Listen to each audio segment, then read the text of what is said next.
Gammadaa martinuu gooftaan du'aa ka'ee faarfadhaa ililchaa isinis isinis. Gammadaa martinuu gooftaan du'aa ka'ee faarfadhaa ililchaa isinis isinis. Gammadaa martinuu gooftaan du'aa ka'ee faarfadhaa ililchaa isinis isinis.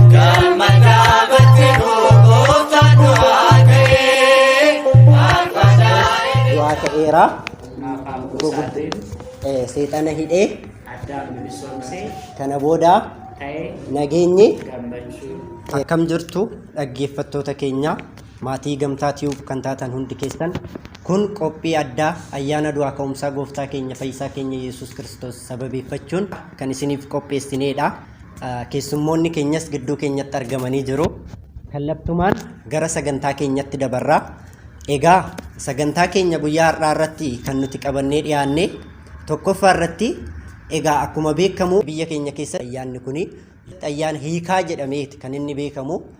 Ayyaana hiikaa jechuun yookaan hiikaa kana kan inni argate akkamitti uummata biratti akkamitti barameeti ayyaana hiikaa kan jedhame maal inni kan hiikamu kan jedhuu fi du'aa ka'umsa hiikuma du'aa ka'umsaa mooyyuu jalqaba kan argate ayyaanni kun yoomirraa akka ta'e gara keessummoota keenya qabadhee jiruttan isin dabarsaa.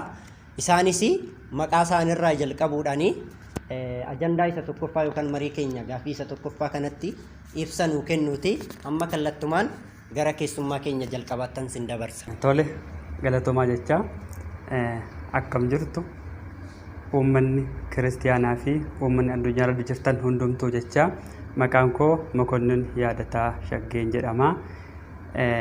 Egaa ayyaana du'aa ka'uu yookaan immoo ayyaanni hiikaa maal jechuudha kan jedhuutiif du'aa ka'uu jechuun gooftaan keenya Yesuus Kiristoos biyya lafaa kanarratti dhufee dhalatee biyya lafaa kana barsiisee gaafa guyyaa jimaataa fannoorra oolee du'ee awwaalame gaafa sanbataa yookaan immoo gaafa guyyaa sadaffaa du'aa ka'ee duukaa bu'oota isaatti mul'achuu akkasumas immoo gaafa guyyaa 40ffaa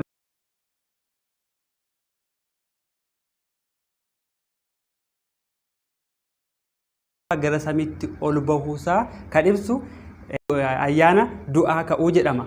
Kunis uummata kiristiyaanaa biratti bifa ho'aa fi ayyaana guddaa ayyaanota gurguddoo kan gooftaa keenya Yesuus Kiristoos salgan keessaa inni kun ayyaanni du'aa ka'uu kun isa guddaa fi isa tokkodha. Akkasumas immoo uummata keenya biratti ayyaanni kun ayyaana hiikaa jedhameetu beekama. Ayyaana hiikaa jechuun tsoomiin qabamee torbee 8 yookaan immoo guyyoota 55f tsoomamaa kan ture yoo ta'u gaafa guyyaa du'aa ka'uu yookaan immoo gaafa guyyaa gooftaan keenya Yesuus Kiristoos boolla keessa guyyaa 3 halkan 3 bulee ka'e sana tsoomiin kun hiikkachuu isaarraa kan ka'e ayyaana hiikaa jedhameetu uummata keenya biratti beekama. Tole keessummaa keenya yookaan immoo sagantaa kanarratti argamuudhaan affeeramaa sagantaa kanaa ta'uun hiikaa ayyaana du'aa ka'umsaa akka kanatti nuuf ibsanii jiru. Egaa galatoomaa isaaniin jechaati ayyaanni hiikaa kan inni ayyaana hiikaa jedhamee fi soomni qabamee yookaan immoo guyyoota 55f soomamaa kan ture kuni waan hiikamuuf ayyaana hiikaa jedhanii nuuf ibsanii jiru. Isaaniin galatoomaa jecha keessummaa keenya ittaan dhufanii isuma jalqabaa kanarratti isaanis immoo yaada dabalataa akka nu kennaniif caarraa isaaniifan kennaa. Jalqaba isaanis maqaa isaanirraa jalqabuudhaan of ibsuun mata duree keenya kanarrattis ibsaa yookaan yaada qaban nuuf dabalu kallattumaan gara isaanii sin fudhadha. Tole galatoomaa jecha egaa hordoftoota amantaa kiristaanaa hunda akkasuma dhala namaa addunyaa guutuurra jirtan hundaatiin guyyaa du'aa ka'umsa gooftaa keenya fayyisaa keenya Yesuus Kiristoosin isin ga'ee ayyaana gaarii jecha maqaan koo Geetuu Abarraan jedhama. Egaa guyyaa har'aatiif yaada mariidhaaf kaa'ame kana keessatti ayyaanni du'aa ka'uu gooftaa keenya Yesuus Kiristoos ayyaana hiikaa jedhama. Ayyaana hiikaa jedhamuun isaa kun immoo bu'uura maaliitiin yaada jedhamu irraa kaanee gaafa dubbannu akkuma asii obboleessi keenya Mokonnin dubbate ayyaanni kun ayyaana hiikaa kan jedhamee fi soomanni qabamee guyyooti 55f soomamaa ture guyyaa itti hiikamu akka ta'e nuuf ibsee jira jechuudha. Kana biratti dabalata garuu ayyaanni kun ayyaana hiikaa kan jedhame wantoota lama guddaadhaaf kaannee ilaaluu dandeenya. Tokkoffaan akkuma inni jedhee soomaa qabameetu turetu hiikame. Lammaffaan immoo dhalli namaa gidiraa daabiloos jalatti bitamee cunqurfamee hacuuccamee ture santu fannifamuu gooftaa keenya Yesuus Kiristoosiin dhiiga isaa lolaa'uudhaan foon isaa muree kennuudhaan guyyaa itti hidhaa gabrummaa jalaa itti ba'e waan ta'eef ayyaana hiikaa jedhama jechuudha. Kanaaf dhaloonni uummanni biyya keenyaa maal jedhanii kabaju ayyaana hiikaa jedhanii kabaju jechuudha. Akkasuma immoo du'aa ka'umsa jedhamuun isaati immoo kanumaan kan wal qabatu maqaa addaatiin itti waamama isaati malee du'aa ka'umsa jechuun akkuma maqaa isaa irraa hubannu kan du'e ni jira. Inni du'e sun immoo du'aa ka'uu isaa kan hubachiisudha jechuudha. Kanaaf eenyutu du'ee du'aa ka'ee gaafa jennu du'aa ka'umsa jechuudhaaf kan du'e eenyu jechuun beekuun barbaachisaadha. Innis bara dhaloota kakuu moofaa keessas kan du'e ture, kakuu haarawaa keessas namoota hedduutu du'anii qulqulloonnis kanneen boqotan jiranii. Kanarraa garuu du'aa ka'umsa jennee akka bu'uuraatti akka kabajnu kan adda isa taasisu uumaa samiif lafaa inni amalummaa isaatiin du'ummaan itti hin jirre foon dhala namaa fayyisuuf jedhee uffate sanaatiin kan du'e rakkinaaf gidiraa fudhate sanaatiin addunyaa kana fayyisuuf jedhee guyyaa itti du'ee guyyaa sadaffaan booda immoo du'a mo'ee ka'eedha. Du'aan du'aa ajjeesee abbaa du'aa kan jedhame daabiloosiin gidiraa keessa galchee dhala namaa guyyaa itti bilisa baasee waan ta'eef guyyaa du'aa ka'umsa jennee kabajna jechuudha.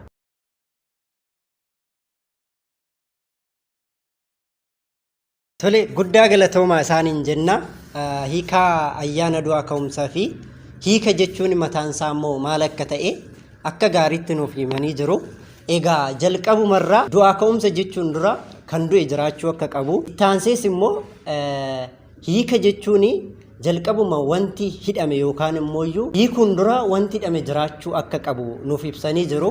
Egaa akkuma beekamu isaanis akka nuuf ibsanitti tokko namni yookaan immoo dhalli namaa addaamii badii erga raawwate gabrummaa yookaan bittaa seexanaa jalatti hidhamee turuunsaa du'aa ka'umsa yookaan immoo ayyaana du'aa ka'umsaa kanarratti du'aa ka'umsa jennee kan kabajnu kana hiika jennee akka waamnu kan taasise gabrummaa yookaan bittaa daabiloos sana jalaa addaan bilisa ba'uusaa akka ta'edha. Ayyaanni hiikaa kuni tokkoffaa lammaffaa akka kanatti yoo ibsinu jalqaba irratti akkuma ibsine lammaffaa hiikaan isaa hiika kan jennee fi du'aa ka'umsa kanarratti soomni soomamaa ture fakkeenya nuuf ta'e gooftaan keenya gadaama Qorontositti guyyaa 40 fi halkan 40 soomaa kan ture sana fakkeenya fudhannee nus soomaa kan turre ayyaana kanarratti ni hiikamaa jechuudha. Kanaaf ayyaana hiikaa akka jedhamedha kan nuuf ibsanii.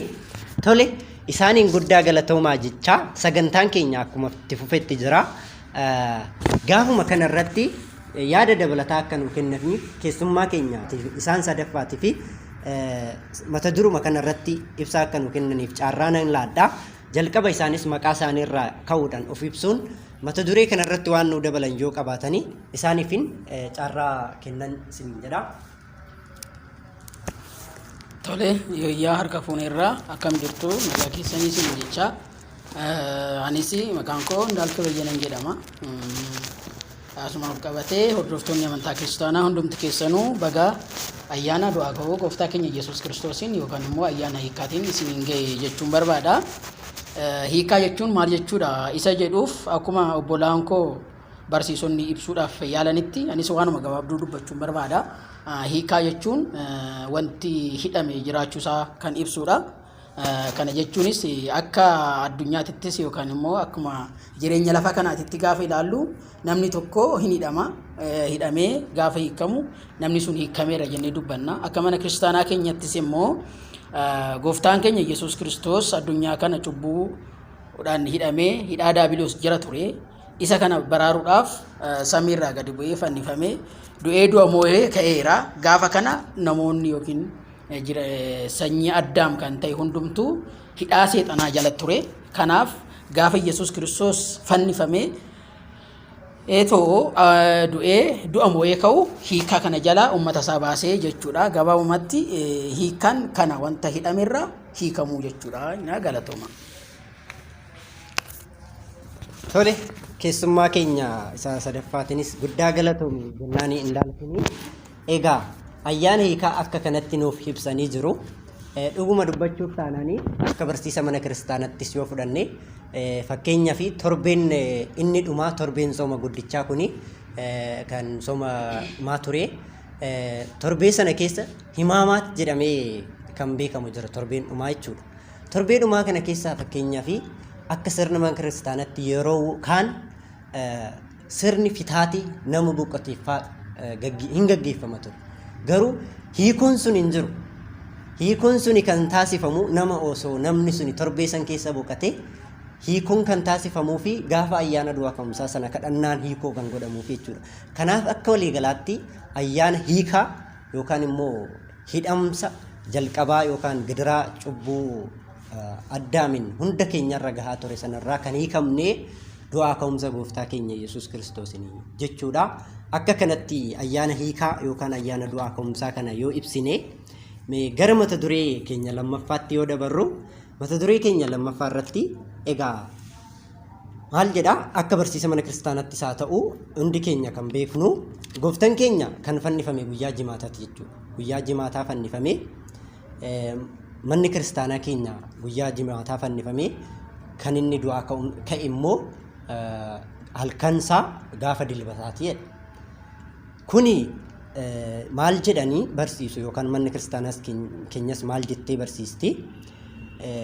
Halkan sadii fi guyyaa sadi booda du'aa ka'eera yookaan immoo halkan sadi guyyaa sadi booddee gooftaan keenya fayyisaan keenya Yesuus Kiristoos du'aarraa ka'eera jettee barsiisti manni kiristaanaa. Guyyaan kun yookaan halkan sadi yookaan guyyaan sadi kun yoomii ka'ee kan lakkaawwame isinitti fakkaata yookaan isin akkamitti ibsitu isa kana?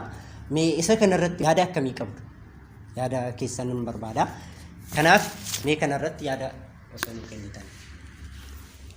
Tole gooftaan keenya Yesuus Kiristoos gaafa jimaataa du'ee akkamittiin guyyaa sadii fi halkan sadii jennaa gaaffii jedhuutii fi akka barsiisa mana kiristaanaa keenyaattis ta'ee akkasumas immoo akka seenaa warra Ibrootaatti hiikaa lama qabaa. Isa keessaa tokko laalla.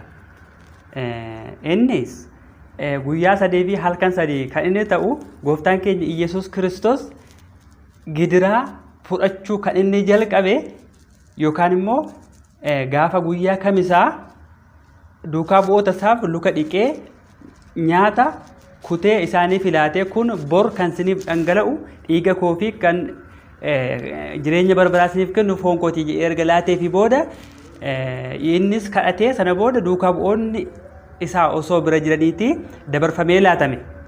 Kanaatiif erga dabarfamee laatamee halkan sana guutuu qabanii ganama gara murtiitti Philaaxoos fuulatti yeroo kan dhiyeessan sa'aatii 12 kaasee tura ganama guyyaa jimaataa jechuudha. Kanaaf ganama sa'aatii 12 kaasee haga lubbuun isaa keessaa baasutti yookaan immoo haga du'aa ka'utti kan laalamu kun guutummaan isaa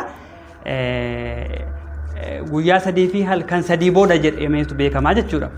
Jimaata ganama sa'aatii 12 haga sa'aatii 6tti gidiraa inni arge guyyaa tokko jenna. Sababni isaas sa'aatii 6tti fannoo irra gaafa inni oolu sa'aatii 6 haga sa'aatii 9tti aduun gooftaa koo fannistanii jettee ifa ishee uwwattee halkan taatee turte. Kanaaf halkan ta'ee jechuudha yeroo inni fannifame qullaa fannisan waan ta'eef qullaa gooftaa koo hin agarsiisu jetteetu dukkanoofte. Kanaaf sa'aatii 6 haga sa'aatii 9tti dukkana ta'ee jechuudha. Sa'aatii 12 haga sa'aatii 6 guyyaa tokko yoo ta'u sa'aatii 6 haga sa'aatii 9tti halkan tokko ta'a jechuudha. Deebi'ee sa'aatii 9tti immoo biiftuun deebitee ifa ishee laatte. Ifa ishee laatte haga sa'aatii 12tti ifa ture. Sana booda biiftuun ni seente. Guyyaa meeqa ta'e jechuudha? Guyyaa 2 fi halkan tokko ta'e jechuudha. Akkasumas jimaata gara sanbata duraatti kan bari'u sa'aatii 12 haga sa'aatii 12tti halkan tokko ta'a. Meeqa arganne jechuudha? Guyyaa 2 fi halkan 2 arganne jechuudha. Inni sadaffaan immoo sanbata duraa sa'aatii 12 haga sa'aatii 12tti kan jiru guyyaa tokko. Kanaaf guyyaa 3 nuuf guutaa jechuudha. Sanbata duraa sana gara sanbata guddaatti kan bari'u immoo sa'aatii 12 haga halkan keessa sa'aatii 6 hamma inni du'aa ka'utti halkan ture waan ta'eef inni immoo halkan tokko jedhama. Kanaaf walumaa gala guyyaa 3 fi halkan 3 kan jedhu hiikkaan isaa inni jalqabaa kanaa jechuudha. Tole guddaa galatoomaa isaaniin jenna. Ibsa gaafii isa lammaffaa irratti nuuf kennaniif isaan galateeffachaa.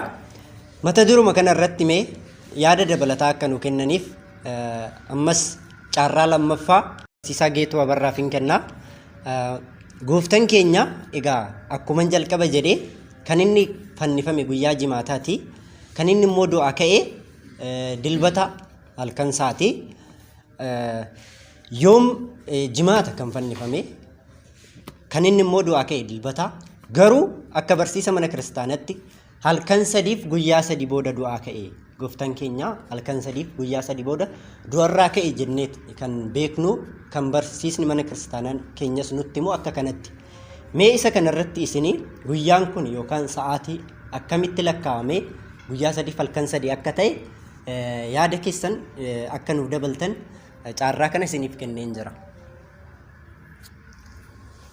Tole galatoomaa jechaa yaada kanarratti obboleessi keenya Barsiisaa Mokonnin yaada bal'aa nuu kennaniiru. Wanti irratti dabalamu yoo jiraate egaa akkuma beekamu ogummaa Waaqayyoon itti addunyaa kana uume caalaa ogummaa ittiin addunyaa kana fayyisetu nama dinqa jedhu abbootiin. Maaliif dhuguma Waaqayyoon uumama garaagaraa kallattii adda addaatiin uume ababuu yookaan iddoo hin jirraa gara jireenyaatti kanneen fidanii jira. Uumama jiran irraa ammoo uumama sanarraa fudhatee kan uume ni jira. Fakkeenyaaf dhala namaa uumamni kan ittiin uume amaloota foonii arfanii fi amaloota lubbuu sadan walitti fidee amala kanneen walitti qindeessuudhaan nama kana uume jechuudha. Inni kun dhuguma gaafa ija uumamaatiin ilaallu kan nama ajaa'ibuudha. Kanarra darbee garuu kallattii ittiin Waaqayyoon dhala namaa fayyise kan baay'ee nama dinquu fi kan kanarra immoo nama ajaa'ibuudha. Kanaaf lakkoofsi kun itti gaafa ilaallu guyyaan tokko saayinsiidhaan gaafa lakkoofnu sa'a 24 qaba jennee yoo lakkoofne guyyaa 3 halkan 3 jechaan 24 yoo baay'ifne lakkoofsi kun dhufuu dhabuu danda'a. Akka barumsa mana kiristaanatti garuu halkan 3 guyyaa 3 kan jedhameef akkuma barsiisan keenya Mokonnin jedhanii namni tokko egaa akka du'utti murtaa'e guyyaa sanarraa kaasee akka du'eettidha kan beekamu. Kanaafidha gooftaa keenya fayyisaa keenya Yesuus Kiristoos irratti warreen Ayihudii du'atti murteessaniiru gaafa roobii walitti qabamanii egaa murteessanii guyyaa jimaataa akka fannisan murtaa'ee jira waan ta'eef jimaata ganama bariirraa kaasee haga sa'a 6tti ifa ture guyyaa tokko jechuudha. Kana booddee uumamni hundi kan Waaqayyoof bitaman biiftuun ni dukkanoofte. Addeessiin urjiileen jiran dhiiga uffatanii. Kanaaf yeroo kanatti dukkana ta'e jechuudha. Sa'aatii 6 haga sa'a 9tti halkan tokko ta'e jechuudha. Halkan tokko ta'e. Kana booddeetti immoo gooftaan keenya fayyisaan keenya Yesuus Kiristoos egaa fannoo irraa bu'ee yeroo Yoosefiif Niqoodimoosiin awwaalaniin booddee immoo ife. Egaa ifee booddee maal ta'e guyyaa lammaffaa ta'e jechuudha. Jimaatumti mataan isaa guyyaa lamaaf halkan tokko qabaate jechuudha. Jimaanni halkan isaa immoo gaafa laallu galgala egaa aduun dhihee haga bari'utti halkan lammaffaadha. Sanbata duraa guyyaa guutuun isaa immoo guyyaa sadaffaa ta'a jechuudha.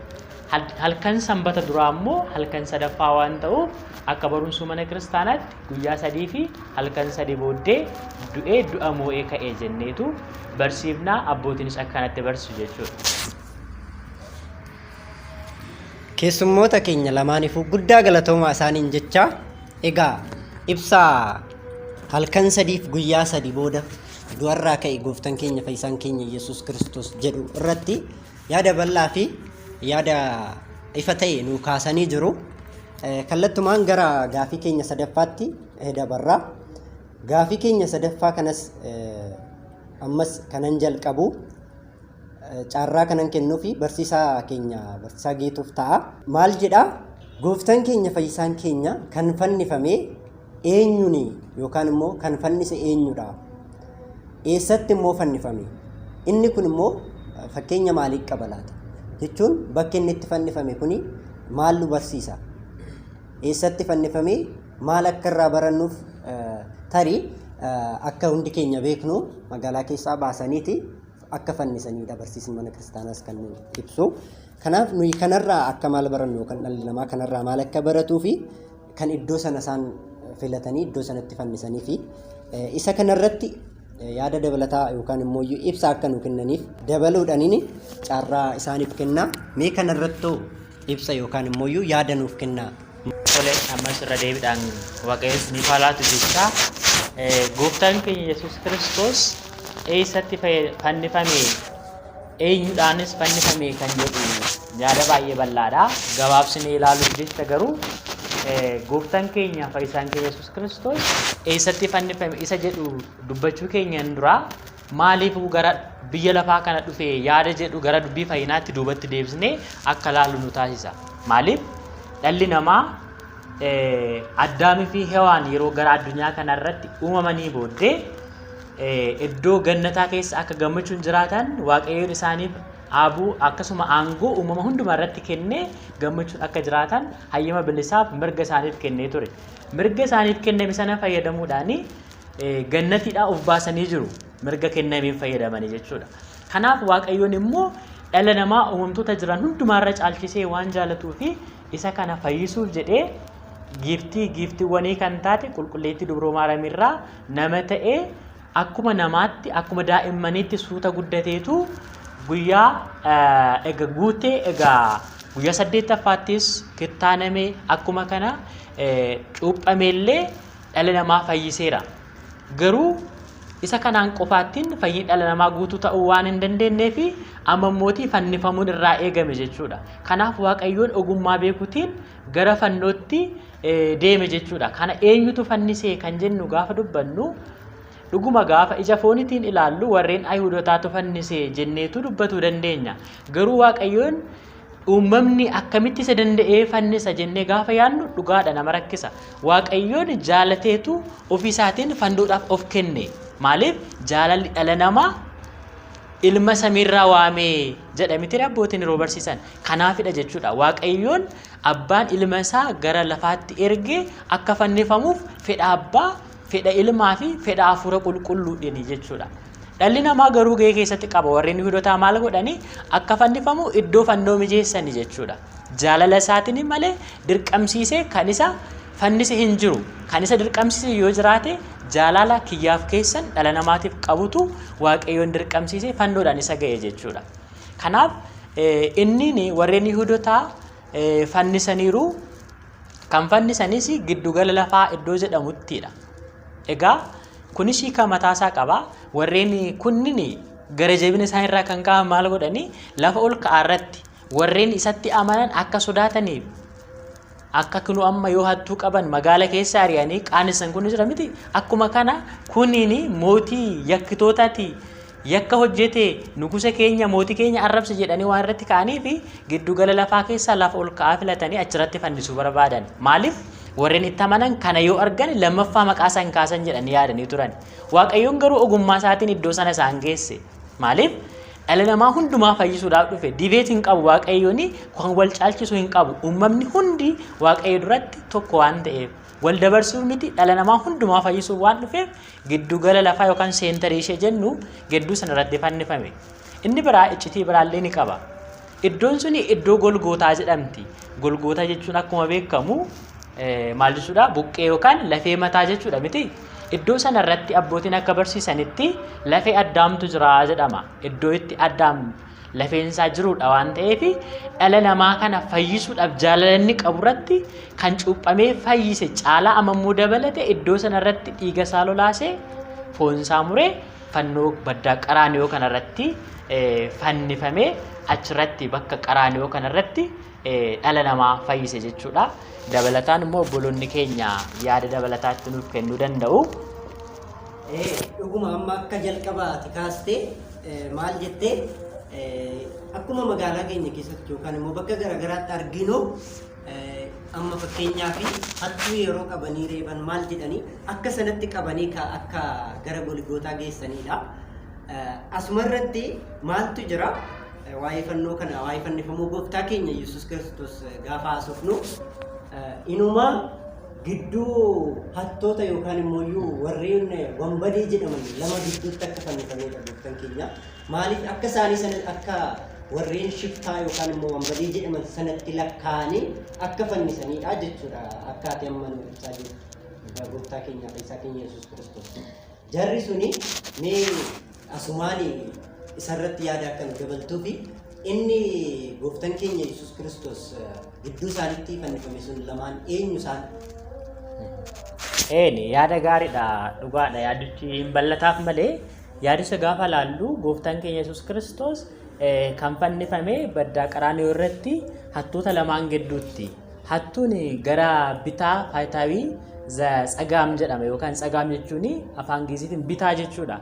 Xiixoosii fi daakiriis zayamaan immoo kan karaa mirgaa jirudha. Kanaaf kan baay'ee nama ajaa'ibu kan hattoota kana waan baay'ee nama yaadachiisa. Waaqayyoon jaalala namaatiif qabu karaa adda addaatiin ibse. Addunyaarra yeroo deebi'ee barsiise caala fannoo irratti immoo barsiiseera. Carraa kenneefii ture waan nama ajaa'ibu keessaa. Carraa kana immoo egaa carraa namaa kennametti fayyadamuun kan abbaati. Kan sin dinqu namichi faayitaawii zayamaan yookaan shiftaan karaa mirgaa kun carraa argame hundatti fayyadamaa ture. Yeroo gammoojjii Gibxii keessaa Waaqayyo uumaan keenya haadha isaa dura wajjin deddeebi'aa turetti saamtota ture. Namoonni lamaan kun wajjin saamaniitu uffata gooftaa keenya Yesuus Kiristoosii fi warqee warreen hayyoonni 9 kennaniif sana guyyaa sana fudhateetu lakkii irraan fudhannu jedhee deebiseefi ture. Ni beektu ni yaadattu yoo ta'e seenaa godaansa dubroo maadamii keessatti. Lammaffaa immoo carroomee hattuu dhumti kun eessarra wal arganii baddaa qaraaniyoo irratti wal arganii. Carroomee ture jalqaba hattuun sunillee deebisuu hin danda'a ture. Inni bitaa sun carraan kan isaa ture waan ta'eef gaafa saaman sana. Hin deebisne kan jedhe garuu hattuu gaafa gara mirgaa fannifame kanaadha. Lammaffaas carroomee dhufee inni gara mirgaa sun karaa bitaa fannifame. Gaafa kana maal jedhe? Tazakkaran egzu'oo jedheeni. Yaa uumaa koo yaa gooftaa koo na yaadadhu jedheeni. Yeroo kam na yaadadhu jedheen inni? Yeroo lammaffaa mootummaa keetiin dhuftu na yaadadhu jedheeni ilaalaa. Carraa argametti fayyadameera. Sun garuu maal jedheen akkamitti akka kana jettaanii otoo uumaa ta'e otoo waaqa ta'eeti anas isinis hunda keenya fannoorraa nu buusa amma garuu ofii isaatiif waa gochuu hin danda'u jedheen carraa lama dhabe ilaalaa. Calqaba yeroo saamu carraan kennameef lammaffaa fannoorratti carraan fayyinaa kennameef ture. Kanaaf hattuun yookaan shiftaan karaa mirgaa kuni carraa kenname carraa lamaanuu fayyadamee jira jechuudha. Gaafa kana Waaqayyoon maal jedheeni dhuguman siin jedhaa calqaba har'aatiin na wajjin gannata galta jedheetu mallattoo dhiiga kenneef miti isa sanaatiin qabee gara gannataa deeme. Suraafeelii fi kirubeeliin kanneen gannata cufanii eegaa turan immoo namichi hattuun kun yeroo dhiiga mallattoo dhiiga sana qabatee gara gannataa deemu eessatti deemtaa gannanni cufamtee jirti jedhanii dhorguuf gaafa jedhanii kunoo jedhee gaafa mallattoo dhiiga sanatti agarsiisu hin seenani jechuudha. Atiin eenyu abbootii keessaa qulqulloota keessaa Abrahaam immoo Yisaaq immoo raajota keessaa tokko jedhanii lakkii anini shiftaa yookaan waan badee isan dhala namaa saamaa ture lubbuu baasaa turedha. Waaqayyoon garuu arjummaa isaatiin na fayyise jedhee hattuu gaabbii galeedha jechuudha. Hattuu gaabbii galeedha.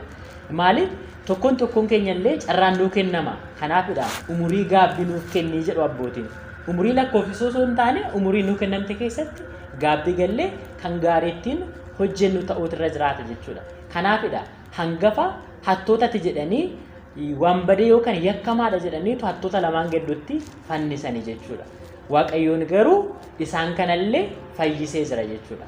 Kanaaf baddaa qaraaniyoo irratti haala kanaatiin fannifame. Guddaa galatoomaa isaaniin jenna.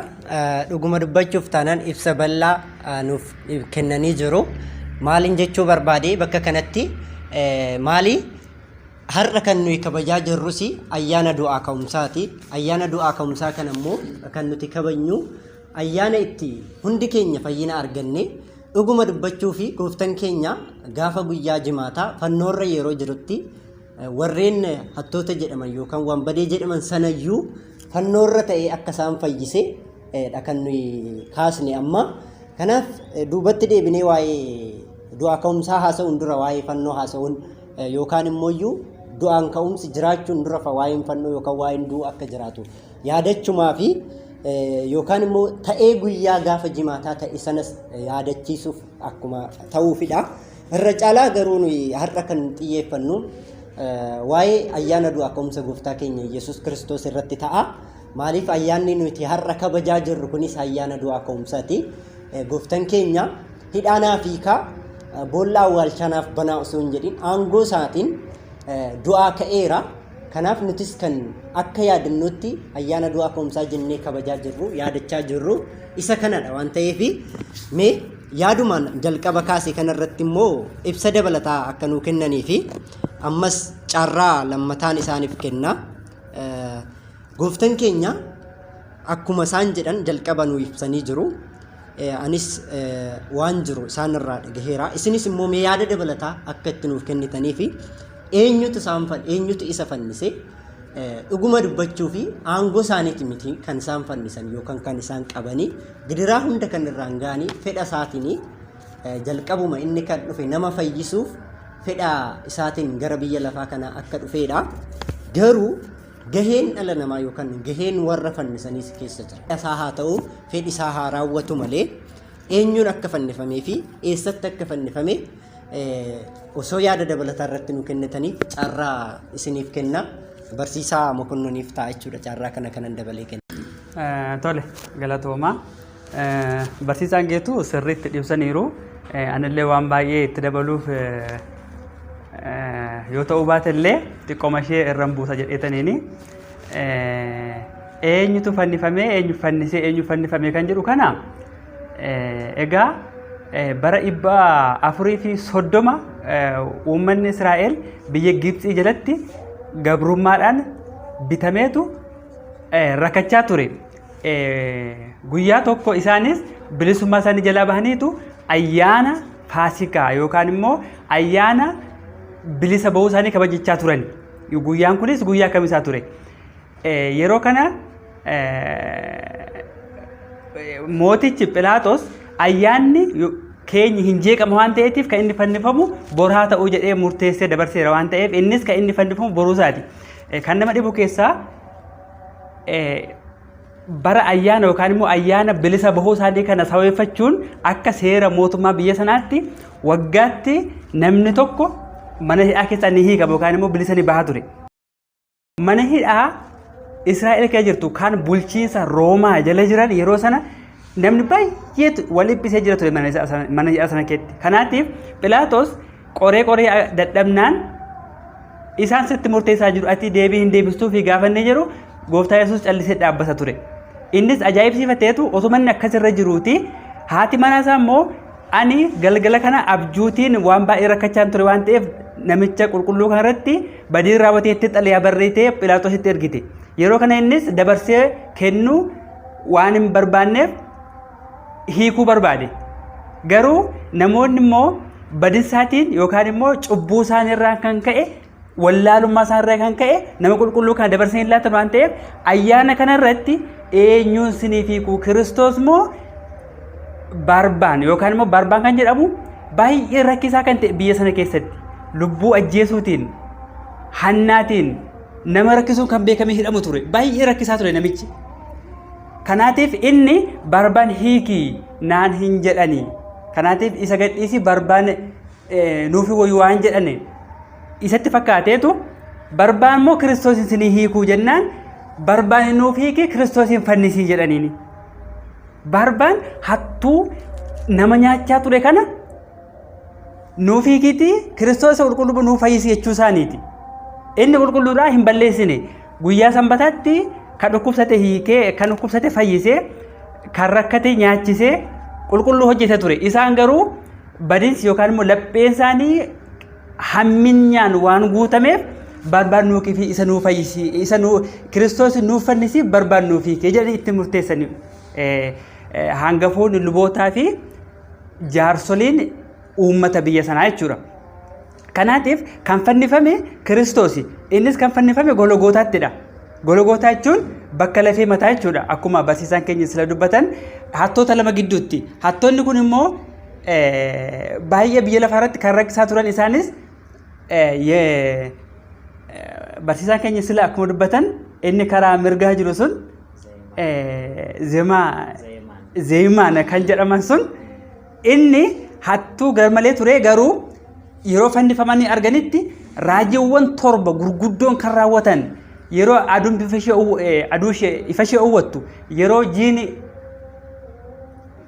diima yookaan immoo dhiiga uffattu yeroo awwaalchi banamee warri du'an yeroo boolla keessaa ka'an argeetu dhuguma kun nama waaqaati nama qulqulluudha yaa Waaqayyoo yaa gooftaa koo guyyaa dhufaatii keetti na yaadadhu jedheetu balii hojjete kana keessaati bara dhumaarratti yookaan immoo yeroo dhumaaf sa'aatii dhumaarratti yeroo inni carraa kan argatee yeroo inni gooftaa isaa kadhatu inni karaa bitaa jiru immoo lakki akkamitti akkas jettaa inni nu faana fannifame innis cubbamaadha akkamitti ofiisaan fayyide akkamitti nuu fayyisuu danda'a jedheetu obboleessa karaa fannifame kana qeeqee jechuudha. Kanaatiif kan fannifame Kiristoos isa qulqulluudha.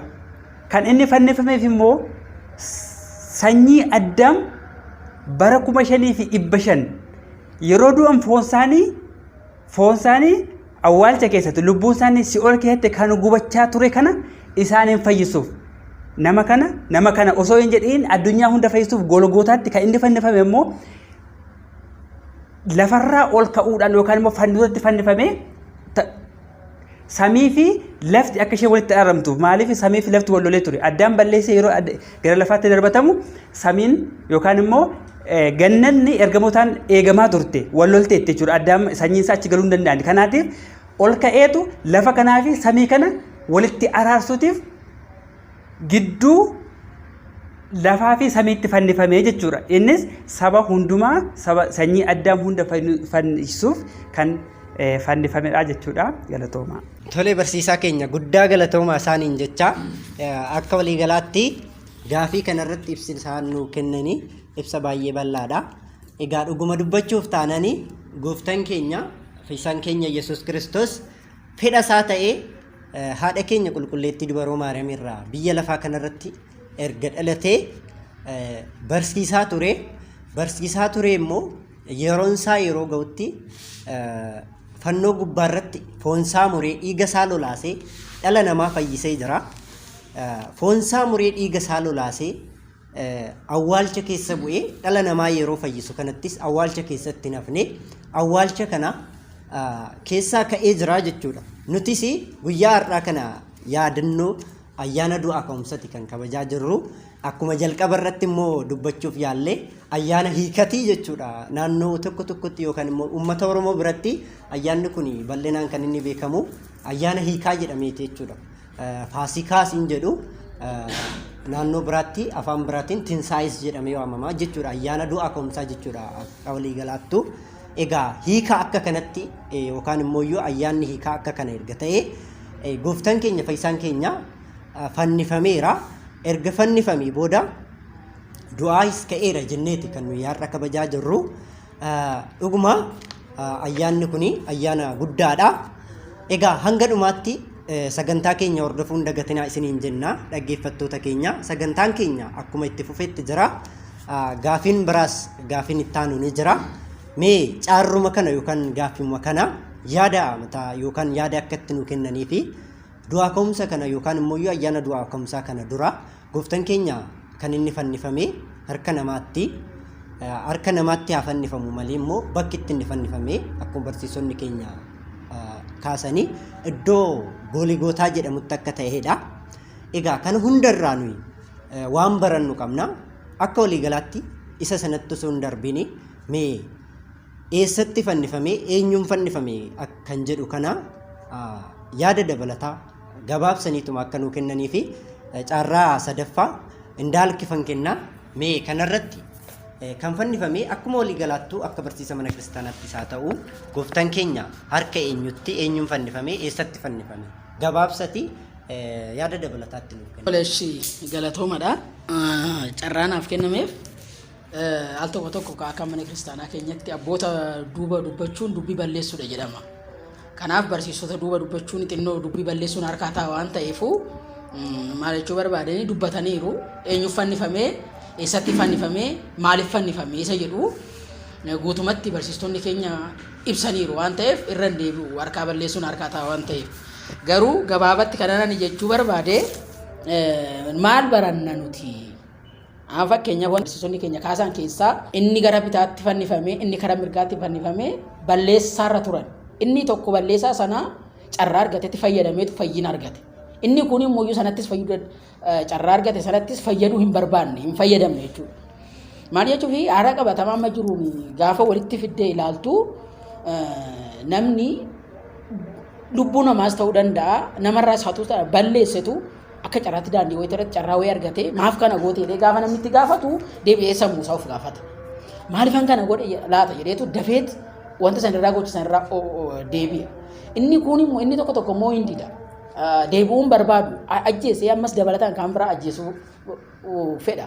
Annaa maal jechuu barbaadini isa mirgaa sanirraa barumsa argachuu qabna.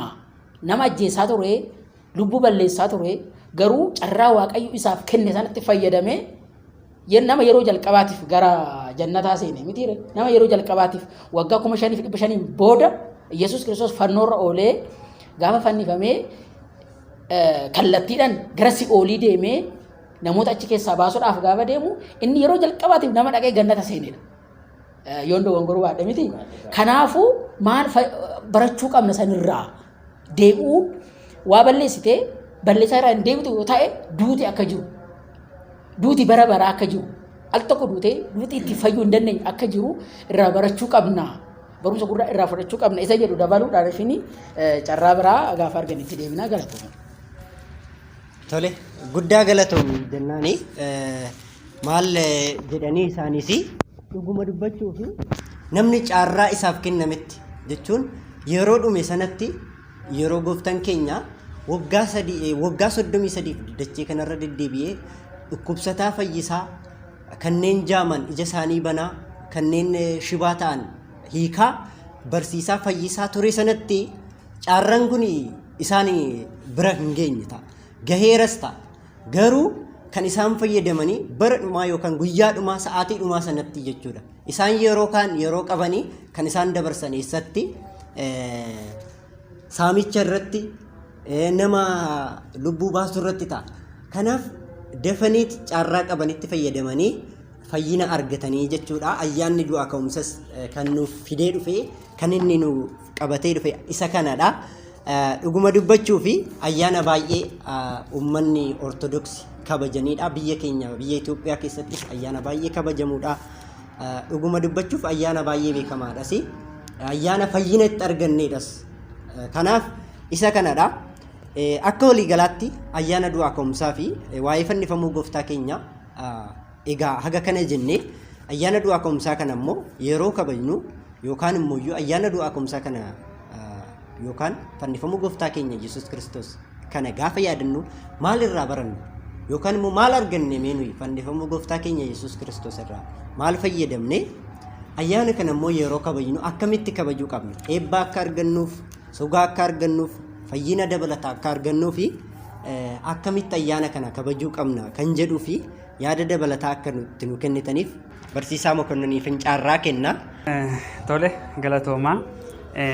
Ayyaanni kun maal irraa barannaa akkamittis kabajuu qabnaa kan jedhuutiif nu egaa nuti kan barannu gooftaan keenya Yesuus Kiristoos biyya lafa kanarra dhufuunsaa narraa baradhaa jedheera. Duukaa bu'oota isaa barsiisaa duukaa bu'oonni isaa immoo fakkeenyaaf qulqulluun Phaawulos isin ana fakkaadhaa ani Kiristoos waan fakkaadheefi jedha. Kanaatiif nuti isa fakkaannaa duukaa bu'oota isaas fakkaannaa jechuudha. Kanaaf inni immoo maal fannifamuusaa unuuf fayyina ta'eera waan ta'eef kan nuti irraa barannu tokko jaalala irraa baranna. Fedha isaatiin eeyyama isaatiin samiirraa dhufee dhala namaa fayyisuuf biyya lafarra dhufee nu barsiisee gidiraa argeera. jaalalli kana caalu hin jiru. Jaalalli waan hunda hojjenne waan hunda namaaf goone jaalalli xumuraa jaalala du'aati. Kanaatiif innis du'eetu du'a keenya nurraa balleesse. Duunee kan hafnu ture ofiisaa du'ee duuni dhala namaa irratti aangoo kan qabu ture. Kana booda garuu duuni dhala namaa irratti aangoo hin qabu jedheetu du'eetu du'a kana balleesse. Kanaatiif jaalala akkamitti walii qaban nu taasise. Gaafa kamisaa duukaa bu'oota isaaf gadi jedhee luka isaa dhiqe. Kanarratti gaafa luka isaa dhiqu luka duukaa bu'ootaa dhiquuf gaafa jedhu inni jaarsichi yookaan immoo Phexros maal jedhaani yaa gooftaa koo akkamitti luka koo naa dhiqxaa luka koo ati naa dhiqxu jedheetu kabaja barsiisaaf qabuutiin hin dide. Yeroo didu maal jedhaa lakki ani si dhiqe malee fayyina argattu gaafa jedhu lakki sammuu yaa gooftaa koo luka koo qofa qaama koo hundi naa dhiqe jennaan lukuma keessi dhiqaa jedheeni. Yeroo kana mudhii isaa hidhatee jilbeeffatee duukaa bu'ootaaf dhiqee ka'eetu maal jedhaani akka ani isinii godhe kana walii keessaniif godhaa jedhe. Gad of qabummaa, wal jaalachuu, wal kabajuu, waliif ta'uu. Innis guyyaa boruu hin du'a waan ta'eef akkan isiniif ta'e kana waliif ta'aa, wal jaaladhaa, jaalala qabaadhaa jechuusaati. Kanaatiif jaalala guddaa irraa barannaa jechuudha. Nuti yeroo ammaa kana osoo wal jaalanna ta'ee biyyi keenya lolaan hin guutamtu ture. Osoo wal jaalanna ta'ee dhukkubni balaafamaan dhukkubni qoricha hin qabne addunyaa irratti galee addunyaa hin fixu ture. Osoo wal jaalanna ta'ee ollaa keenya, fira keenya, haadha keenya, abbaa keenya, obbolaa keenya dabarsinee hin laannu ture. Yeroo ammaa kana namni badiinsi namaa baay'atee haga wal fannisuutti ga'eera. Haga lubbuusaa waliin ibidda keessatti wal darbachuutti ga'eera. Ilaalaas jirra, ta'aas jira. Kanaatiif nuti osoo jaalala qabanna, osoo Iyesuus Kiristoos irraa jaalala baranna ta'ee badiin kun hin raawwatamu ture. Kanaatiif nuti barachuu kan qabnu tokkoffaa jaalala, lammaffaan dhugaa irraa barachuu qabna. Iyesuus Kiristoos haga du'aatti yookaan immoo haga fannifamee du'ee ka'uutti yookaan immoo haga dhugaan sun haga isheen ragaa baatutti yookaan haga isheen mul'attutti dhugaa faana bu'eera. Hangafni lubootaa fi jaarsoliin biyyaa sobaatiin Philaaxoos fuulduratti haa fannifamu. Inni seera keenya diigeera, seera Musee diigeera jedhee inni waaqa Musee ta'uusaa hin beekan ture. Yeroo tokko maal godhanii wangeela Yohaannisatti barreeffamee kan jiru isin ijoollee Abrahaam abbaa keenya jettu jedhee waa'ee Abrahaam gaafa dubbatu Abrahaam eessatti beeka kuni ganaa umriin isaayyuu waggaa 50 taane Abrahaam akkamitti deebi'e kanaan ani Abrahaam dura ture yeroo jedhuuni kun soba dubbataa jedhaniitu isatti dubbachaa turan isaan hin beekan waan ta'eef. Kanaaf inni garuu dhugaa dubbachuuf dhugaa barsiisuuf dhufe. Du'eetus gaafa sadaffaa bahee gaafa du'aa ka'u dhugaa ta'uusaa jechuun dhugaan gaafa inni du'aa ka'u dhugaan mul'attee jechuudha. Dhugaan sun ragaa baate. Kanaatiif dhugaarraa baranna. Nutis dhugaa qabannee haga dhumaatti dhaabbannee dhugaa waliin jiraachuu qabnaa jechuudha. Dhugaan hin citti malee hin qallatti malee hin cittu jedha. Uummanni Oromoo takka uummanni keenyi dhugaan maal akka isheen taatu kan dhugaan akka ishee hin banne ni hima. Maaliif nutis adeemsa keessa waan baay'ee ni agarra waan ta'eef jireenyi keenya nu barsiisti.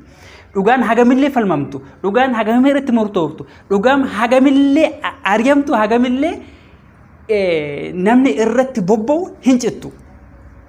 Guyyaa eeggattee ni baati waan ta'eef nutis dhugaarraa maquu qabnu. Yesuus Kiristoos irraa kan barannuti dhugaa qabannee haga du'aatti yookaan immoo haga lubbuun keenya dabartutti dhugaa faana ta'uu qabna waan ta'eetiif tokko jaalala irraa barannaa, lammaffaa dhugaa irraa barannaa jechuudha waan guddaan. Tole yaada bal'aa nuuf kaasanii dhuguma dubbachuuf taanaan immoo waan ka'uu qabus kaasaniiru. Gooftaan keenya fayyisaan keenya Yesuus Kiristoos jalqaba gara biyya lafaa kanatti guyyaa dhufirraa kaasee kan nuti irraa barachuu qabnu yookaan kan nuti irraa baranne jaalala dhugaa hanga fannootti jiru akka ta'e nu kaasanii jiru. Mee kallattumaan ammas carraa kana barsiisaa geetuuf hin kennaa. Isaanis du'aa ka'umsa irraa maal akka baranne akkasuma immoo maalis akka arganne ayyaana kanas yeroo kabajnu immoo akkamitti akka kabajuu qabnu yaada dabalataa akkatti nu kennaniifin carraa isaaniif kennaa. Irra deebiin carraa kana argachuutti waaqayyoon siif alaaf jecha wanti akkamiin akka kabajuu qabnuu fi maal akka irraa barannu boleessi keenya barsiisaa mukonnen gadi fageenyaan nuuf kaasaniiru. Garuu amma immoo dabalatatti wanti inni dabalata kennuu barbaadu akkuma inni jedhe jaalala nu barsiisee jira. Maaliif namni kamiyyuu nu jaalata ta'e qabeenya nuuf kennuu danda'a, wabiillee nu ta'uu danda'a. Gaafa dubbiin ammaatti garuu wabummaa sanallee ofiif ganee gaafa nurratti garagalchuu jiraata. Waaqayyoon garuu wabii kana caalu kan nuuf ta'e jaalala. Maaliif lubbuu ofii dabarsanii dhala namaatiif kennuu jaalalli caalu hin jiru jedha wangeelli. Kanaaf jaalalaa olii kan ta'e lubbuu isaa dabarsee nuuf kenna waan ta'eef dhugaadha. Jaalala nu barsiisee jira, dhugaa nu barsiisee jira. Kanaaf abbootiin keenya maal jedhani? Dhugaan ilma waaqati jedhani. Maaliif ilmi waaqaa gooftaan keenya fayyisaan keenya Yesuus Kiristoos rakkina hedduu argeera. Dhumarra garuu mo'amee jira. Hin mo'amneef ajjeesanii eeyyeeni dhugaa warreen ajjeesan hedduun jiran. Awwaalaniiru ammallee dhugaa kan awwaalan jiru. Akkuma gooftaan keenya ilmi waaqaa Yesuus Kiristoos du'a keessaa ol ba'e sana dhugaan guyyaa tokko ni baati. Kanaaf dhugaan ilma waaqatti dhugaa nu barsiisee jira jechuudha. Gooftaan keenya Yesuus Kiristoos du'aa ka'umsa isaatiin. Kana qofallee miti abdii nu barsiise. Kanas maal yaadanna gaa abdii nu barsiise gaafa jennu gooftaan keenya fayyisaan keenya Yesuus Kiristoos baddaa qaraanii irratti yeroo fannifamee turetti akka kana jedhaniitu dubroo Maariyaamitti hime. Duuka bu'oota 12 keessaa tokko kan ta'e Yohaannis gara dubroo Maariyaamii deemetu ilma kee fannisanii kootu jedhee gaafa dubroo Maariyaamiin waamu ilma gara laafetti kan taate dubroo Maariyaamiin ilma ishee yeroo fannisamee argitu gadda dadhabdeetu kukkufaa dhaqxee gaafa achi geessu ilma koo si fannisanii gaafa jettuunitti maaf kana goote jennaanini aniin yoon du'e malee dhalli namaa Addaamirraa kaasee bittaa gabrummaa seexanaa jala jira waan ta'eef inni kun fayyuu hin danda'u gaafa jedhunitti akka kana taanan immoo gaariidha jetteeni jechuudha. Kanaafidha inni kana waan ta'eetiif abdii nu barachiise. Abdii kam? Abdii du'aa ka'umsaa. Akkuma sanyiin tokko awwaalamee faca'ee tortoree achii ka'u malee firee hedduu buusuu hin dandeenye dhalli namaas boqatu malee gara gammachuu bara baraa ergamoota waliin faarfachuu sanatti hin deemu waan ta'eef abdii kana nu barsiisee jira jechuudha. Jaalala tokkummaa nu barsiiseera. Kana immoo yeroo kabajnu akkamiin kabajuu qabna gaafa jennu warreen dhiphinaaf gidiraa garaagaraa keessa jiran isaan sana yaadachaa isaan waliin taane gammachuu keenya gammachuu guutuu taasifachuu qabna. Maaliif dhala namaa hundumaaf egaa baddaa qaraanii irratti fannifame aniif isin immoo gammachuun keenya gammachuu guutuu akka ta'u warreen harka qalleeyyii warreen dhiphinaaf gidiraa garaagaraa keessa jiran wajjin taane dabarsuu nurraa eegama. Kana qofaa miti immooti yeroo hiika jennee gaafa yaadnu qoosa tokko jira. Hattuu wayitii magaalaa guddaa keessatti jedhama. Hattuun kan beektu akkuma beekamu kiisa namaa keessatti waatti. Akkuma kana amaleeffannaatti ta'eetu kiisa luba wayii keessa seentutu abbaa yalaati bilbila kana baafteetu hannuuf gaafa jettu bilbila kana abbootiin immoo ka baay'ee of eeggannoo irra socho'u waan ta'eef hin qabani harkasee qaban jennaan isheen illee gamna akka ishee akkana gooteetu yaa abbaa koo na hiika'ee jetteeni. Lakki ati hiikamtee miti hidhamteetu hin dandeenye jedhanii ni jedhama. Gaafa kana na hiika gaafa jennu yakka keessaa baanee ta'uu qabna. Hiika gaafa kabajnu keessa teechi amma isheen na hiika jechuun ishee badii miti. Hanna dhiistetii miti garuu otoo hanna keessaa baate yaa abbaa koo na hiika jetteeni waaqayyoon si haa hiiku jedhu abbootiin illee. Garuu achuma keessa teecheetu hannaati na hiika'ee jette. Jalqaba gaafa hiika kabajnu kan hidhamne cubbuu keessaa baanee raawwanne wanta jiru hunduma isaa gaabbinee kan yakkine deebifnee warreen jibba qabaannu jaalalaatiin tokkummaadhaan kabajuu qabna jechuun nu barbaada. Tole guddaa galatoomaa isaaniin jecha dhuguma dubbachuuf taanaanii ayyaana du'aa ka'umsaa kanarraa maal barannaa ayyaana hiikaa kanarraa maal baranna waan jedhu nu kaasaniiru. Du'aa ka'umsa jechuun akka naannoo tokko tokkotti yookaan uummata Oromoo biratti hiika akka jedhamudha. Kanan itti daddabalu hiika jedhee maal jechuu barbaadeeni isa biratti akka isaan kaasanii dhugumaa dhugaan hunduma moo'ee du'a keessais ka'eera. dhugaan ni qallatti malee hin cittu akka jedhanii asii barsiisan keenyas kaasaa turanii. Kanaaf ayyaanicha yeroo kabajnu dhuguma biyya keenya keessa rakkinawwan garaagaraatu jira. Rakkina baay'een waan jiruufi warreen qabnu kan hin qabne harka qalleeyyii kan ta'an gargaaraa. Warreen immoo mana isaanirraa godaananillee mana isaanii dhiisanii ayyaana kana bakka biraatti kabajaa jiran jiru. Kanaaf isaan kanallee yaadachaa ayyaana kana kabajuu qabna.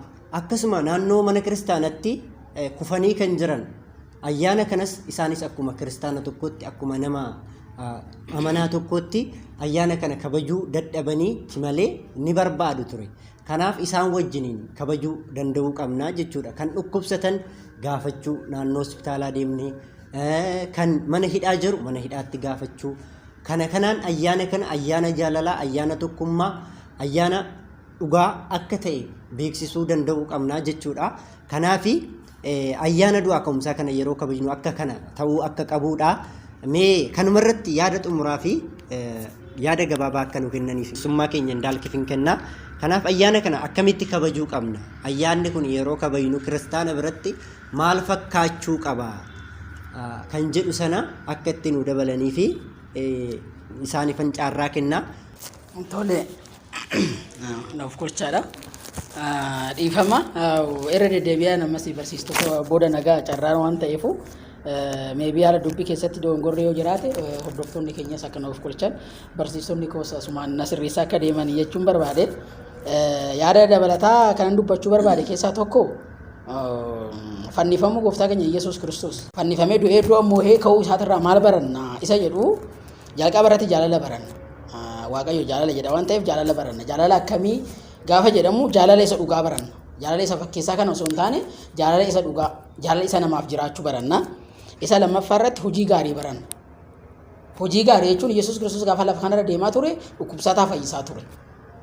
Waan gaarii hojjechaa ture, waan baraan hojjetu namoota barsiisaa ture, wangeela waan sirrii ta'e barsiisaa ture gooftaan keenya Yesuus Kiristoos. Kana sarraa baranna. Inni barsiisaa ta'uun lafarra deemuun isaaf maleeti miti. Yookaan immoo achi dirqama samiirraa gadi bu'ee jaalala isaa fannoo irratti oolee mul'isuun dirqama isaaf ta'eeti miti. Cubbamtoota akka keenya namoota kanaan arrabsamuun isaaf maleeti miti. Garuu nuti maal barachuu qabna isa jedhu nu barsiisuudhaaf waan ta'eef gooftaa keenyarraa hojii gaarii barannaa jechuun barbaade. Kan biraa wareegamummaa baranna gooftaa keenyarraa Yesuus Kiristoos irraa. Wareegamummaa akkamii? Wareegamummaa dhugaa. Gooftaan keenya Yesuus Kiristoos lubbuu isaa dabarsee kenneera. Kana jechuun gooftummaa isaa gadi lakkisee yookaan immoo waaqummaa isaa gadi lakkisee akka ilma namaatitti du'e jechuu osoo hin taane akka waaqummaa isaatitti waaqayyoodhaaf wanti gochuun hin danda'amne hin jiru waan ta'eef waaqayyo hundaa gochuu danda'a waan ta'eef fannoorra oolee ilma namaaf fayyina laateera. Kana yeroo ammaati irratti yoo dhufannu namoonni jiru kan dhugaadhaaf wareegaman kallattii kamiin iyyuu dhugaa mana kiristaanaaf kan wareegaman jiru, dhugaa sabaaf kan wareegaman jiru, dhugaa biyyaaf kan wareegaman jiru, dhugaadhaaf jechuudha. Kanaaf maal isarraa baranna? Dhugaadhaaf wareegamuu baranna Yesuus Kiristoos irraa hamma fannootti deeme, hamma fannoorra oolee dhiiga isaa dhangalaasee nu fayyisuutti ga'e gooftaan keenya Yesuus Kiristoos du'ee du'a moohee ka'e. Kana jechuun immoo nutis duunee hin hafnu boru akka kaanuutti mul'isuudhaaf gooftaan keenya Yesuus Kiristoos kana raawwate. Kanaaf wareegamummaa dhugaadhaaf ta'uusaa irraa barannaa jechuudha. Kan biraa immoo hunda danda'a ta'uusaa irraa baranna gooftaa keenya Yesuus Kiristoos irraa.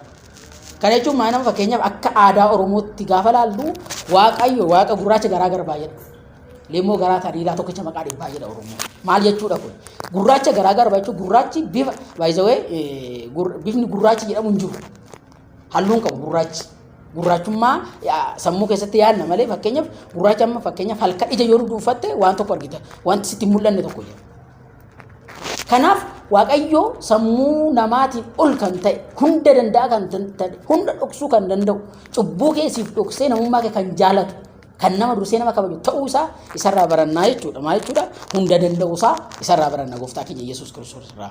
Hunda danda'ee hin arrabfamee, arrabsoo hin danda'ee, hin rukutamee, hin reebamee hunda kana danda'eetu hamma fannootti deema.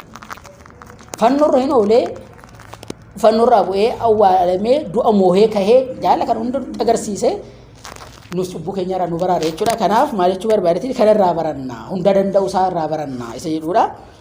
Dhumarratti ayyaana kana akkamiin kabajuu qabna isa jedhu dhugaadha ayyaana gaafa kabajuu namni wal qixa miti ji'a lamaaf yookaan guyyaa 55 wanti irraa qusatamee ture jira namni waan irraa of lagate jira san lagannaa san irraa ammoo amma hiika akkuma hiika jenne kana hiiknee nyaanna jechuudha gara nyaatatti deemana jalqabratti garuu wanti beekamuu qabu laganna sooma jechuun yookiin lagannaa jechuun nyaata irraa of dhorkuu jechuu miti nyaata irraa kan of dhorkitu qaamni kee yookiin foon ilma namaa dadhabaadha waan ta'eef isa dadhabsuudhaaf gaafa ati isaaf dadhabdu immoo gaafa isa dadhabsiistu immoo lubbuu kan keetiif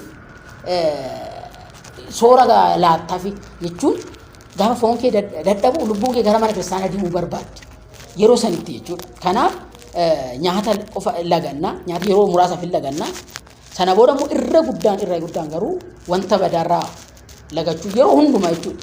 Ji'a tokko kun amma yaadannoodhaaf ta'uu danda'a gooftaan keenya guyyaa 40 fi halkan 40 soomee jenneetu yaadannoo saniif soofu mitiire garuu maal ta'uudha kan qabu namni waan badaarraa lagachuu qaba waan hin taareenraa lagachuu qaba wal deeggaruu qabna ayyaana irratti wal deeggaruu jechuun immoo gaafa ayyaana qofa ta'uu hin qabu itti fufuu qaba obboleeyyan keenya namoonni harka qalleeyyiin abbaa fedhe haa ta'u dhukkubsatee kun beela'ee gaafa ta'u yeroo hunda deeggaruu danda'uu qabna kana baranne waan ta'eef akka kiristaanatittis kan ajaja kitaaba wangeelli waan ta'eef akka oromummaatittis oromoonis kana safuu isa jedhamutu jira nama dhukkubsatee mana yaalaa geessuu nama miidhamee dhaqxee gargaaruu nama beelee nyaachisuu nama uffata dhabe uffata laachuu fi isuma qabdurraa kennuun akka aadaa oromootittis aadaadha dirqamas akka wangeelatittis akkana waan ta'eef wanti kun akkanatti baratamuu qaba ayyaana kanarratti egaa waan qabnu waliif kennine nyaatas ta'uu danda'a maallaqas ta'uu danda'a uffatas ta'uu danda'a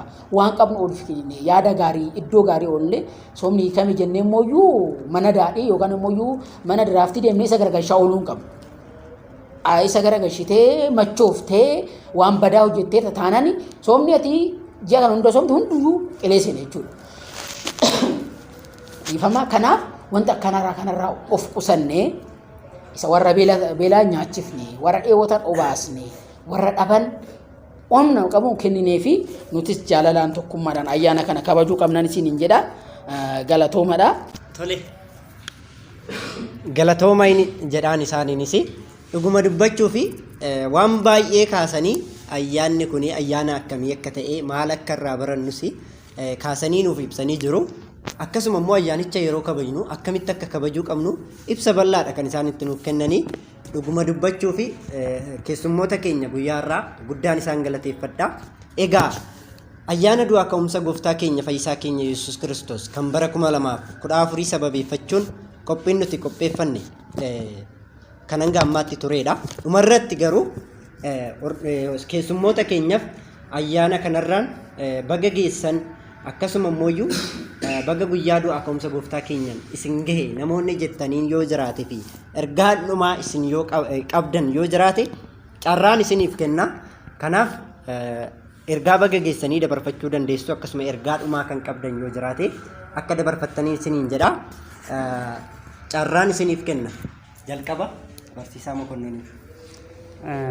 Tole egaa isinis galatoomaachaa asirratti waan dhageessaa tokko ayyaana kana yeroo kabajnu akkamitti kabajna kan jedhu irratti waan tokko jedheetaniin dhaamsa koo dhaamadha. Bartee osoo hin taane yookaan immoo ayyaanuma waan ta'eef akka barbaannetti kabajna yookaan immoo akka namarraa agarre osoo hin taane akka seera mana kiristaanaatti kan kabajuu qabnu maal ta'e beektu namoota lamaan tokko jira. Haadhaa fi abbaa manaatii waliin jiraatu. Waliin jiraatu haati manaa fi abbaan manaa kun haati manaa abbaan manaa kana hin kabaju yeroo inni kabalee hin kabaltii yeroo inni rukute rukutti amalli isaanii wal barsiifataniiru jarri kun. Gaaf tokko keessumaan tokko mana isaanii dhaqa. Mana isaanii dhaqa yeroon isaa yeroo qorraa ture. Qorradhasi haati manaa kun eelee dhaabdi. Eelee dhaabde jechuun midijja qabsiistee qoraan bubeessitee eeleen baadiyyaa kun immoo akka magaalaa kana mabiraatti osoo hin taane mukaatiin kan inni boba'u eelee isheetti dhahittee bobeeffattee ho'ifatteetu buddeen ishee tolchachuu gaafa jalqabdu abbaan manaa ishee waatti dubbate. Abbaan manaa gaafa waatti dubbatu isheenis deebiin taanee deebisteefi kan inni dubbate sanaan sana booda abbaan manaa keessummaan osoo jiru illee nan kabaju jedheetu eelee jala kan jiru mukukkula guddaa tokko fuudhee ishee rukutuu gaafa ka'u wal barsiifate waan ta'eef ishee mukukkula fudhatteetu rukutuuf kaate. Yeroo kana keessummaanis mukukkula fudhateetu rukutuuf ka'e. Maali abbaan mana baati manaa kuni anaaf ishee wal lolaa jirra ati immoo eenyuun loltaannaan amala biyyaan sa eegaa. Amala mana kana amala bara kanaatti fakkaatee jedhe. Kanaatiif nuti ayyaana gaafa kabajnu akkuma bartee diraaftii kana dhugaa caffaraa foon murachaa nyaachaa dhugaa sana booda hiyyeessa immoo mataarra dhaabbachaa boossisaa jalaa hataa akka barbaannetti akkuma intaanetti kabajna osoo hin taane akka seeraatti deemuu qabna jechuudha. Kanaatiif anis miidiyaan yookaan immoo yuutuubeen kun gamtaa yuutuubeen nu affeertanii akka nuti yaada keenya ibsannuu fi akka nuti ayyaana kanarratti hirmaannuu kan nu taasisanii galatoomaa jechuun barbaada. Akkasumas immoo namoota ani baga ayyaana waggaa yookaan immoo ayyaana du'aa ka'uutiin geessan kanan jedhuuni kiristaanota hundumaa biyya lafarra jirtan hundumaatiinuu addunyaarras biyya keessas biyya alaas kan jirtan baga ittiin siniin gaheen jedha. Akkasumas immoo biyya keessa kan jirtan keessumattuu tajaajila mana kiristaanaa tiif kanneen baay'ee dhiphattanii halkaniif guyyaa afaan uummanni baratuutiin afaan uummanni beekuu ni barsiisna uummata hin baranne kana kan jedhu waldaa duukaa bu'ootaa biyya keenyas biyya alaas jiru. Akkasumas immoo wiirtuu Shawaa Bahaa jala kan jiranii fi bakka nuti jirru kanattis waldaa duukaa bu'ootaa wiirtuu Shawaa Bahaa keessa magaalaa Adaamaa keessa kan jirtan baga ayyaana kana geessanii. Isinis ayyaanni kun ayyaana gammachuu, ayyaana jaalalaa, ayyaana jireenya barabaraa ittiin argannuu fi tajaajilli keessan fiixaan kan bahuu fi dhugaa isin qabattanii jirtan dhugaan keessan kan ittiin akkuma du'aa ka'uu Yesuus Kiristoos mul'atuu fi akka inni ka'uu fi bakka hundumatti akka beekamu isiniifan hawwaa. Maatiin koos baga ayyaana du'aa ka'uutiin isiniin ga'een jedha. Galatooma. Tole guddaa galatoomaa jennaan isaaniinis egaa carraa ittaan immoo barsiisaa geetufan kenna.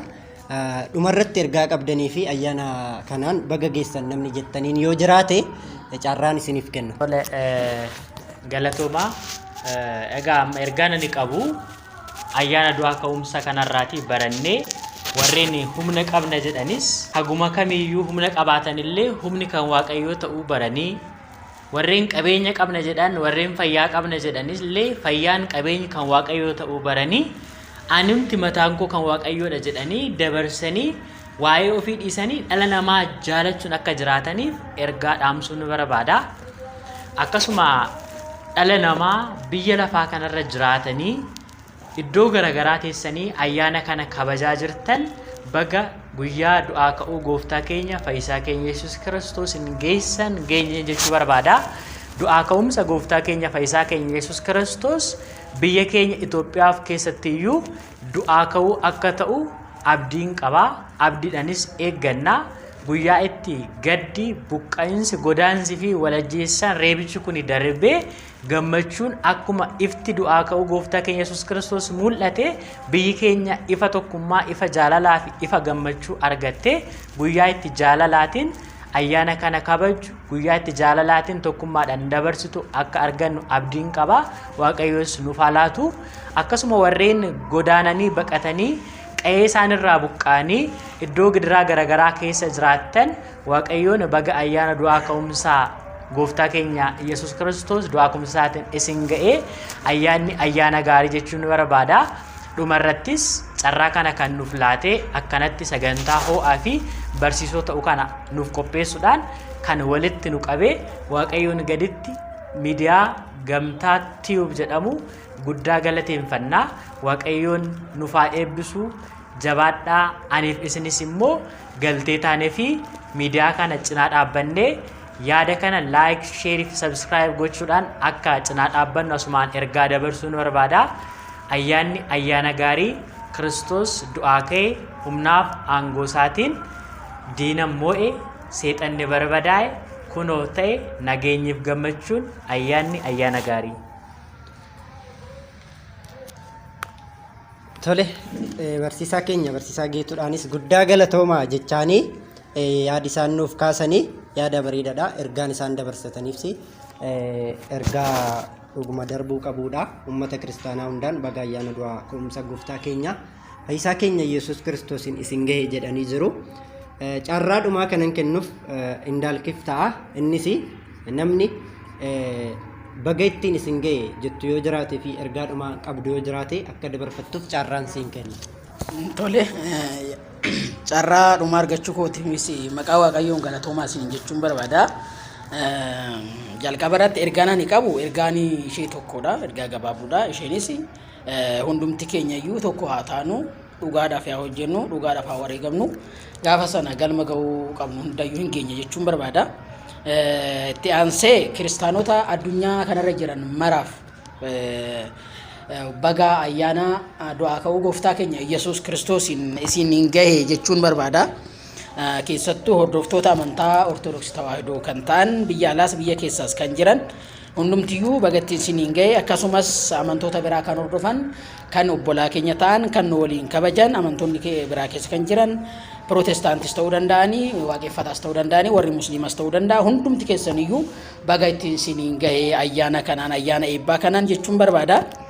Itti aansee ummata keenya saba keenya ummata Oromoo bal'aadhaaf baga isin gahe ayyaana eebbaa isiniif haa ta'u akkasumas ummata biyya keenya hundaanuu baga isin gahe jechuun barbaada. Dhumarratti maatii kan koo hundaanuu baga isin gahe akkasumas qopheessaa keenya yeroo qabdan irraa aarsaa kan faltanii sagantaa kana qopheessitanii bifa bareedaa ta'e kanaan hawwii qabnu akka ibsinuuf kan nu kakaastan qopheessitoonni yookiin tajaajiltoonni gamtaatiif galatoomadha ulfaadhaadha. Isinis baga isin gahe ayyaanni kun ayyaana eebbaa ayyaana tokkummaa ayyaana jaalalaa isiniif haa ta'u jechuu barbaanna. Itti dhumarratti kanan jechuu barbaannu egaa Oromoon yookiin akka Oromootitti ta'ee akkuma kiristaanatitti kiristaana Oromoo ispeeshaalii dhugaa jiru dubbachuu waan ta'eef miidiyaan kun nuti qabnu miidiyaa baay'ee salphaadha. Miidiyaa akka namoota kaanii hin qabnu. Miidiyaan immoo guddina saba tokkootiif guddina biyya tokkootiif guddina amantaatiifis iddoo guddaa qaba waan ta'eef hundumti keessanuu hordoftoonni keenya kan biyya keessas jirtan kan biyya alaas jirtan gamtaa kana yookiin gamtaa tiyuub kana yuutuubii seenuudhaan sheer akka gootan wantoota darban sheer gootanii uummata biraa akka ga'an yaadicha koomentii gootanii yaada keessan akka ibsitan laayik akka gootanii fi akkasumas sabiskiraayib gochuudhaan wantoota gama kanaan darban akka hordoftan isin jechuu barbaanna. Ayyaana gaarii isin haa ta'u horaa bulaa. Tole hunduma keessaniinuu guddaa galatoomaa isiniin jenna. Egaa qophii ayyaana du'aa ka'umsaa gooftaa keenya fayyisaa keenya Yesuus Kiristoos kan bara 2014 sababeeffachuun qophiin nuti qopheeffanne kan hanga ammaatti turedha. Egaa keessummoota keenya taatanii sa'aatii qabdan irraa yeroo keessan dabarsitanii ayyaana kana waliin kabajuuf eeyyamamoo ta'uu keessaniif guddaa galatoomaa isiniin jedha. Anis maqaa hordoftoota koon fi maqaa gamtaa tiyuubiin guddaan isin galateeffadha. Ayyaanni ayyaana gaarii isiniif haa ta'uun isiniin jedha. Keessummoota keenya hunduma keessaniin guddaa galatoomaa isiniin jedha. Ayyaanni ayyaana gaarii isiniif haa ta'u. Irra deebiidhaan hordoftoota amantaa kiristaanaa hundumaan baga ayyaana du'aa ka'uu kana nagaan geessanii ayyaana gaarii isiniif haa ta'u. Horaa bulaa deebanaan isiniin jedha. Kiristoos du'aa ka'eera. Seexana hidhee kana booda nageenyi egaa hunduma keenyaaf nageenyiif gammachuun nuuf haa ta'u. Hunda keessan wajjin nageenya haa ta'u. Ayyaana gaarii ayyaana milkii isiniif haa ta'u. Horaa bulaa deebanaa.